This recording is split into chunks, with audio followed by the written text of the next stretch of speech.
নমস্কার বন্ধুরা, আজকে চলে এসেছি নতুন আর একটা ভিডিও নিয়ে। আজকে আমি তোমাদেরকে এই এত সুন্দর ব্যাকনেকের ডিজাইনটা কিভাবে কাটিং করেছি এবং সেলাই করেছি পুরোটা A to Z দেখিয়ে দেবো। তোমরা অবশ্যই পুরো ভিডিওটা দেখতে থাকো প্রথম থেকে শেষ অবধি।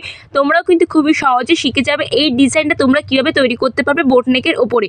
তো চলো আজকের ভিডিওটা শুরু করা যাক। যারা এখন আমার চ্যানেলটি সাবস্ক্রাইব করনি তাড়াতাড়ি করে চ্যানেলটি সাবস্ক্রাইব করে নাও, এবং যারা ফেসবুক থেকে দেখছো অবশ্যই কিন্তু ফলো করে রাখবে নতুন নতুন ভিডিও দেখার জন্য। তো প্রথমে দেখো ব্যাকপার্টটা আমি কাটিং করে রেখেছিলাম, যেমন ঝুল পুট মোহরা নিতে হয় সেরকমভাবে নিয়েছি। শুধুমাত্র আমি কিন্তু সামনের দিকে হাফ ইঞ্চির মতো এক্সট্রা নিয়েছি, কেননা হুক এবং হুকের ঘরপট্টি হবে তার জন্য। যেহেতু ব্যাকে আমার এখানে কিন্তু হুক হবে, সামনে আমার বন্ধ হয়েছিল তার জন্য কিন্তু আমি এক্সট্রাটা নিয়েছি। তারপরে যেমনভাবে আমরা পিট কাটিং করি সেরকমভাবে পুরোটা আমি কাটিং করে রেখেছি, ব্লাউজটা যেরকমভাবে কাটিং করতে হয়। এরপর দেখো এখানে আমাদের নিতে হবে কাপড়ের মাপটা গলার। তো এখানে আমি গলার জন্য নিচ্ছি 3.5 ইঞ্চি, যেহেতু এটা বোটনেকের ওপরে হবে।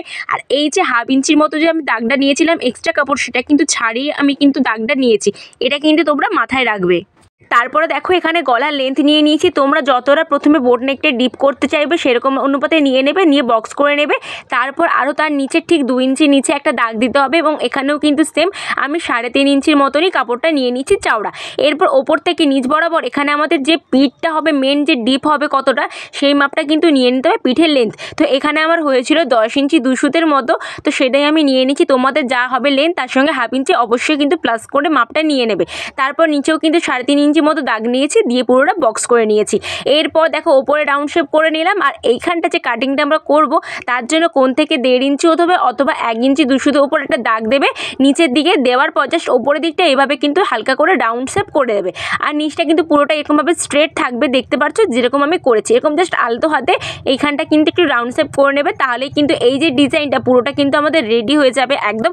এরপর এখানে আমাদের কিন্তু কাটিং করে নিতে হবে। তো দেখো এখানে কিন্তু আমি কাটিং করে নিয়েছি। লাইলিং কাপড়টা মেন কাপড়টা কিন্তু কাটিং করিনি, আর মেন কাপড়টা কিন্তু সোজা দিকে আছে, তার ওপরে কিন্তু লাইলিংটা আমি বসিয়ে ভালো করে পিন আপ করে নিয়েছি। এভাবে পিন আপ করে কাজ করবে, দেখবে তোমাদের কাজ করতে অনেকটা কিন্তু সুবিধা হবে।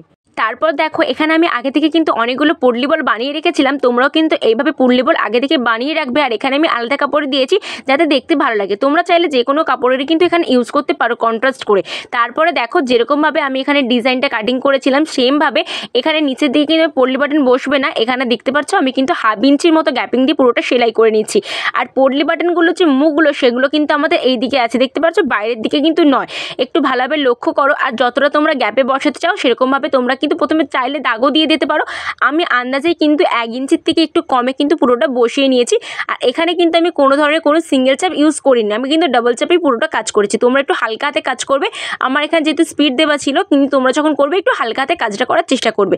তারপরে দেখো ওপরের দিকেও সেলাই করে নিয়েছি, আর এখানে এক্সট্রা কাপড়গুলো তারপর কেটে বাদ দিয়ে দিচ্ছি। ঠিক এইভাবে কিন্তু তোমরা কাটিং করে নিতে পারবে। তারপর হালকা হালকা করে ছোটো ছোটো করে কাটিং করে নেব, যাতে কি হয় কাপড়টা আমাদের উল্টাতে সুবিধা হয়। পুরোটা কিন্তু দেখো আমি কিন্তু সেলাইটা করে নিয়েছি, তোমরাও ঠিক এইভাবে কিন্তু করে নেবে, এতে কিন্তু ডিজাইনটা খুবই ভালো আসে।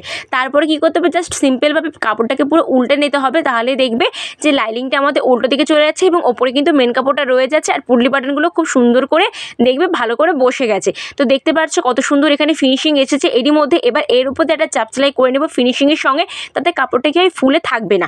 তোমাদের যদি ভিডিওটি ভালো লেগে থাকে অবশ্যই কিন্তু একটা লাইক কমেন্ট শেয়ার করে দেবে, এবং যারা ইউটিউব থেকে দেখছো অবশ্যই সাবস্ক্রাইব করো, যারা ফেসবুক থেকে দেখছো ফলো করে রাখবে নতুন নতুন ভিডিও দেখার জন্য। সেলাই কাজ শিখতে হলে অবশ্যই কিন্তু আমার চ্যানেলটা বা পেজটা ফলো করে রাখতে হবে। তো দেখো তার উপর থেকে কিন্তু পুরোটা আমি এখানে সেলাইটা করে নিয়েছি, তাহলে আমাদের পুরো এক পার্টের পোর্শনটা রেডি হয়ে যাবে। সেমভাবে আরও একটা যে পোর্শন সেটাও কিন্তু রেডি করে নেব। তারপর যেমন হুকের ঘর করতে হয়, টেকিং দিতে হয়, তোমরা কিন্তু নর্মালভাবে দিয়ে দেবে। তো দেখো এখানে আমার পুরো ব্লাউজটা রেডি হওয়ার পর কত সুন্দর মানে ডিজাইনটা এসেছে। আর এখানে সাদার জন্য লালের উপর খুবই সুন্দর ফুটেছে। তোমরাও চাইলে এরভাবে কিন্তু করে নিতে পারো। দেখা হচ্ছে